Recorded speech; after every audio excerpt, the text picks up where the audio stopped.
Welcome back. Hope we can continue to do this and looking forward to having y'all today. I warn you, be careful today because we've got probably gonna have to go inside due to the rain. So it's going to be a very confined space for us. It's really tight out there. So be on your own. We don't have any liability for you, Chip. Okay. So make sure you cover yourself when they come flying on the sideline over there. Excited to get to work on these guys. We didn't get to play them last year with the COVID kind of experience we had headed to Nashville, where our fan base always does a tremendous job and turns out. Excited about that. We'll have to prepare for an early preparation because it's very, very different when you have pregame meal at possibly 7 o'clock, 7:30. So that'll be different for us. One other thing I forgot to mention is excited about the Dogs on Tour and the money that our pro golfers are raising. I want to give some awareness to that. And those guys are challenging everybody to make pledges for the number of birdies they make. So somebody told me I needed to make a pledge. So I'm pledging $1 per birdie for those guys, which you don't think will be much. But somebody told me that could get anywhere from $5,000 to $10,000. But those guys are giving back to the university, and I think it's great. Anybody that plays here as an amateur and then goes on to become a professional and be able to give back, which those pro golfers have done. I think it's a tremendous honor for them to do that and want to help out with that. So with that, we'll open it up. Kirby,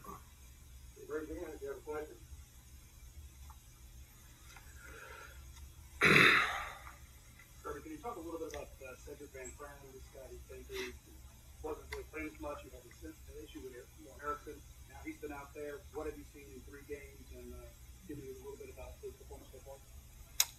Cedric's a guy who we've always thought was really talented. We went down and recruited him out of New Orleans, and he's got a wonderful family, and he's got relatives right in the Cobb County area that have come over and come to games, and I know his family comes up and stays with us. So he's an exciting, really a great kid, very, very sharp kid who processes information really well, makes decisions and protections, makes mic points, does a lot of good things for our team. I think his growth was fast forwarded through Warren being injured. He would have gone a lot with the twos anyway, but he got thrown in with the ones, got a lot of good work, and grew and got better. His accuracy with snaps has continued to improve and must continue to stay at a high rate, because the number one thing to success for an offense is number one, getting the snap. And he's done a nice job of that. He's had a couple, plays in each game that make you go, whoa, what were you thinking there? And he's got to get those out. You can't have, you may get beat physically, and very rarely does he get beat physically, but you can't have mental lapses or, do things on your own. And I think that part, he's still a work in progress, but I love his work ethic. I love the way he practices and leads, and you can tell he's going to be the kind of guy that leads in the right direction for the future for this team. Hey, Coach, I just wondered how much will Darnell Washington and Tyke Smith be able to ramp up this weekend? Is it possible they play this weekend? We haven't ruled out this weekend. They are back. They were running at the end of last week, weight bearing, like running on their own. So we've thought all along this would be the target this week or next. But can't say they're going to be clear for this game. I'll find out a lot more today because they're going to be able to run, do some exercises, not necessarily be in their groups, but they're going to be running and accelerating on their own, not just on underwater and what we call the Alter G, where they have not 100% of their weight. They're on 100% of their weight as of Thursday, Friday. We're moving them forward, and we'll see where they are today. Coach Beamer had a lot of complimentary things to say after the game about the depth on the defense. I wonder what you can say about how that depth translates into good practice and those guys pushing each other to protect their share of the playing. We promote depth in really our whole special teams. We share time, offense. We play a lot of players, defense. We play a lot of players. So, it's not just a defensive thing. We sell that as a team because I personally believe it helps morale. I think it helps conditioning, especially during the hot months we're still playing in. And if you've got players that are good enough to play, they deserve to play. So we play a lot of guys, and I don't think that here's how we practice. If you're a 2 and you're not going to get enough reps, you go down on the other field and you get them. And when you've got players in your program texting you, Coach, can I please go on the scout team so I can get some good work against, Warren McClendon or Jamari Saylor? That's when you know you got a good culture, because they're trying to get reps against better people rather than staying down with a defense and getting 3 of 8. They go down the other field and get 5 of 8. And you may think that's minute, but for me, that is everything we're about. That's what our culture is built on. How do you go against better players so you get better? And that's how we get depth, because they practice against good people.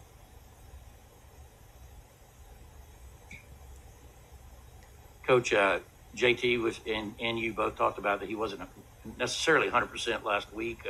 Just wondering how he came out of the game. Did he hold up okay after all that play? And do you foresee any kind of rotation at the quarterback position going forward?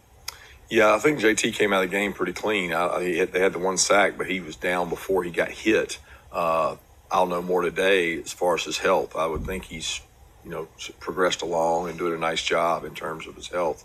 And that always goes back to how they practice, how the guys practice. I think he certainly showed that he was healthy enough to play, and he played with a high efficiency. Still a couple decisions there that on boots and nakeds where he's got to make better decisions with the ball, but you can't argue with how he played on 3rd down. He was efficient with the ball, made good decisions. The 1 pick was late, but he did some good things. So again, it'll be based on day-to-day, how we practice and how guys practice in practice. Practice matters. Kirby, what's your, after watching the film, what was your level of concern on the shots downfield defensively and, winning those one-on-one matchups? Yeah, my level of concern is the same it was the first day we went out to practice. You don't give up long pass plays and win games. And, those same pass plays were prevalent Clemson. They were just PIs, so it's something that you have to work on. And, people think that you have to play somebody else to solve those problems. You have to have good technique, and you have to play with proper technique, and you have to relieve some of that pressure with scheme. But I'm a big believer in getting better at what you do. So, every time they throw that ball down the field, it's an opportunity for us to catch it. The week before, Keely Ringo went up and caught that ball. And, and you go, okay, well, you do that a couple times. How many of those will you see? And if I'm playing our defense and I'm struggling to run the ball, what's your answer going to be? I'm not going to continue to just run it. I'm going to find ways to try to get one-on-one matchups and throw the ball. And, we say it all the time. That ball is just as much yours as it is theirs. We got to do a good job of not letting people get behind us. And that starts with a lot of technique. It's not a scheme thing. It's not a one-person thing. It's playing your technique and playing it better than the guy across from you.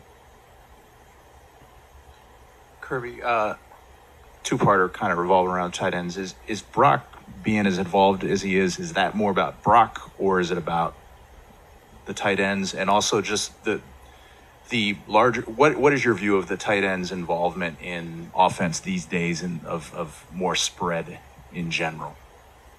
Yeah, I think it's just based on who the tight end is. Like, is spread made the tight end position more prevalent? Not necessarily, because there's teams we play that do the same plays with a running back that we do with Brock, right? There's teams that we play that do the same plays with Brock. They do it with a receiver.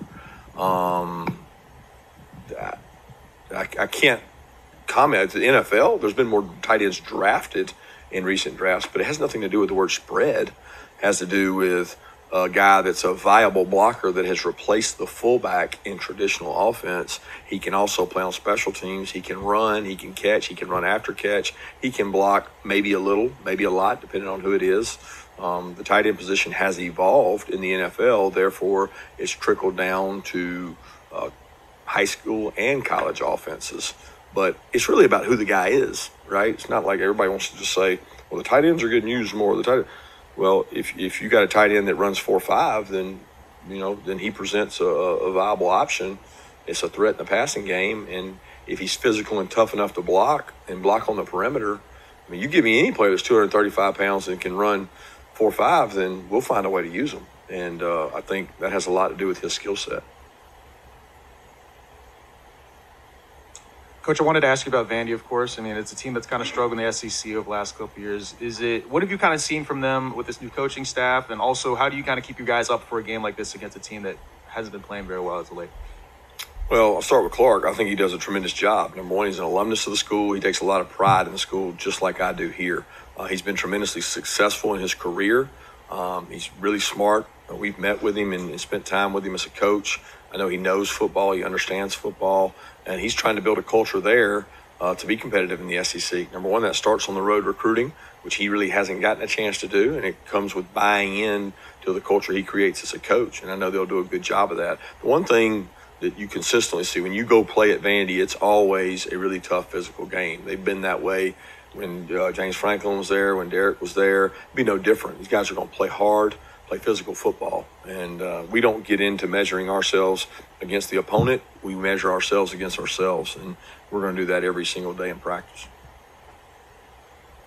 Coach, what have you seen from Adam Anderson and Nolan Smith just in terms of, becoming the leaders in that outside linebackers room? In your experience, just what does it take for players to go from, just a contributor in the rotation to, sort of being the leaders in the pack at, any position group?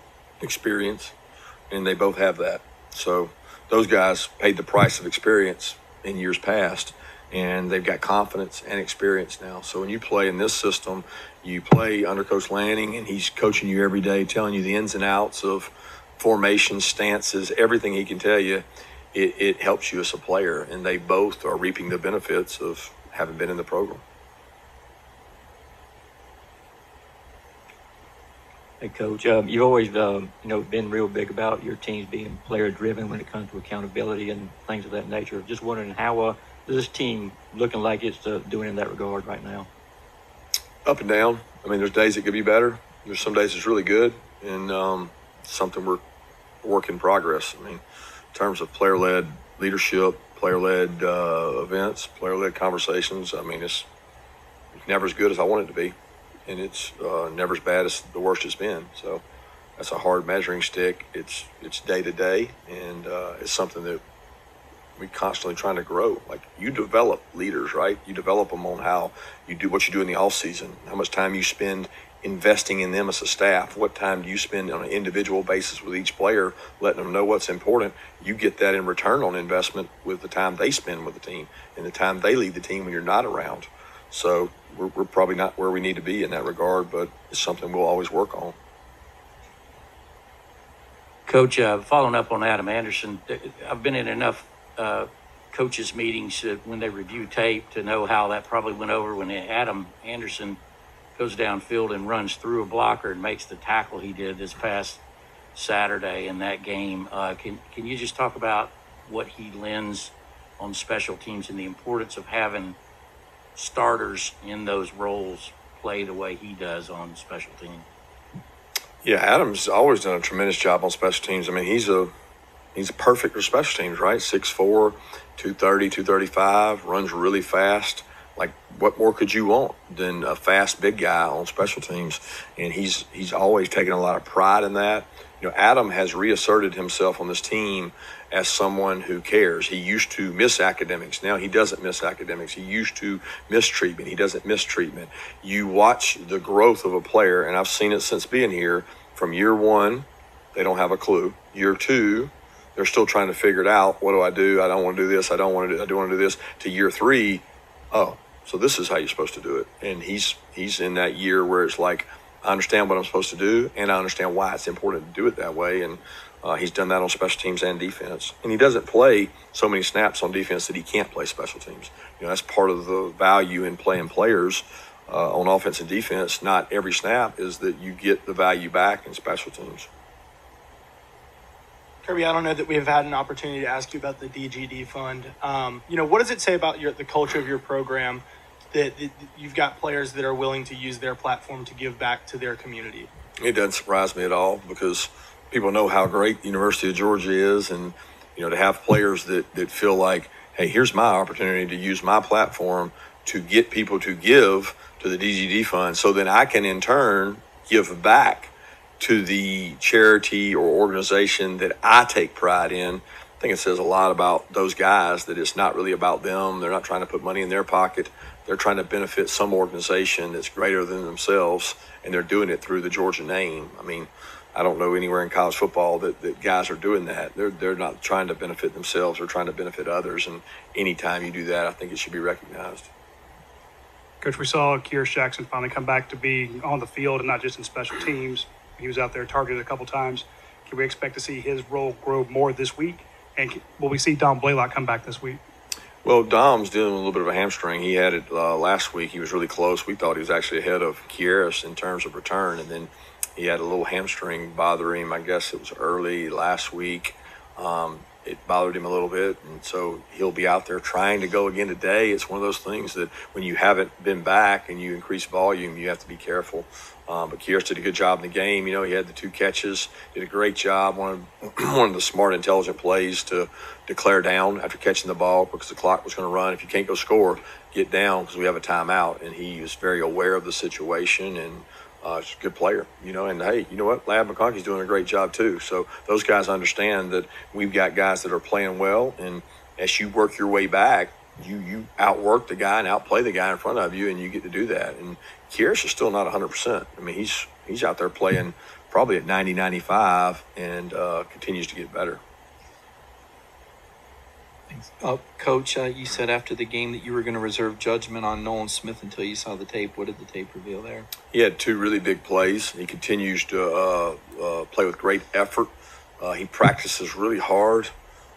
He does things the right way in terms of physical toughness, not afraid of contact, and continues to grow and get better.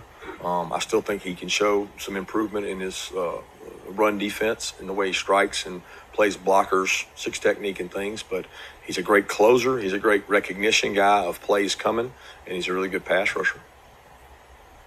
Kirby, you hear guys on your offense talking about how they have to go up against, your very good defense in practice makes them better. How much good on good do you do, and has that changed through the years? We do more now than we've done in the past, but I'll be honest with you, the portal effect for us has been more at the skill positions for whatever reason. So the 2 skill positions we're down numbers in. We're deficient at receiver and we're deficient at DB in terms of what we need to practice against each other with scout teams. So what happens is you say, what's the best way to get good on good reps? You have to go against each other. We used to have 3 or 4 guys on the scout team. We would have a Matt Landers, we'd have a Kearis Jackson, we'd have guys down there that were really good players going against them. And now we're not able to do that because of our depth and our injuries. So we've chosen to take a route of, going good on good more than we have in the past. We still do scout periods, and I still applaud and reward players who give great effort on scout teams. But our trenches on the scout teams are better than our skills on our scout teams. You opened by saying you were glad to be back in here today with us. Can you say if that reflects improving trends on campus or with your team or how that stands? Yeah, our team has done much better since our last spike, but I mean, that's a day-to-day. It's on a continuum, right? As soon as you say that, you'll get a text in 15 minutes that somebody's not feeling well. So my big thing is to not assume anything and take as little risk as possible in terms of our team and our exposures. I don't actually know how it's doing on campus, though. I don't.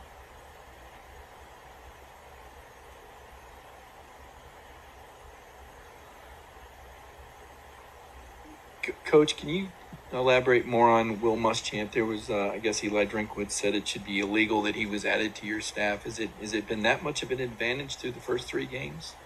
It should be illegal that he's added to our staff. So people that lose their jobs shouldn't be able to get jobs? Oh, I got you. That's different. So I didn't get the context. That's more like Eli to be joking about that. I wouldn't think he'd be serious about that. No, what he's added is experience and value. I mean, there's no price tag you can put on being a head coach at 2 places in the SEC, being a defensive coordinator, winning national championships, going to coach at Auburn and being all over. There's no price tag you can put on the value that he adds in terms of that. And that's experience gained on our staff. That's also relationships with players. He does a tremendous job of keeping our players confident and in improving their skill set, not to mention what he brings to the table in recruiting. So he can fill a lot of roles, and he's a talented coach, and he's very loyal. So I appreciate all he does. Two more questions.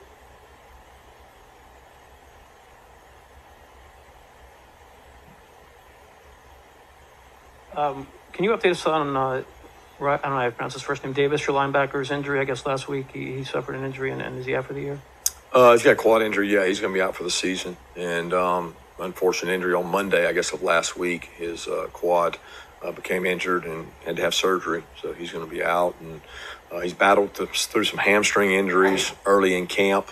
And is a guy that has had some bumps and bruises, but he was doing really well at the time he got injured. He'd started on punt return and was in the in the top 4 rotation at inside backer, and then got injured. So it'll be spring for him. Just wanted to get your thoughts on run game again after you had a chance to review the tape, and particularly with the O-line play. Yeah, I thought that we had a really good run game plan going into the game. Really, you can say every run, the thing we emphasized going into the week was ID's communication and pad level. Well, that improved tremendously. Now we had 2 times that we just didn't block the right people, or we didn't block somebody, and those cannot happen. Those moments where it's like, oh my God, we didn't even block the guy like that. You take those out, and it's really good. But to rush for what we rushed for, get hats on the right people, I think we're going to have to continue to work really hard on creating movement and displacement and being creative in our run game. But our guys ran the ball well, and they got a good defensive line. They got a lot of players we recruited. We'll face better defensive lines, but they got a good defensive line, and I thought our guys did a better job with pad level and better job with IDs and communication, but nowhere near what it needs to be.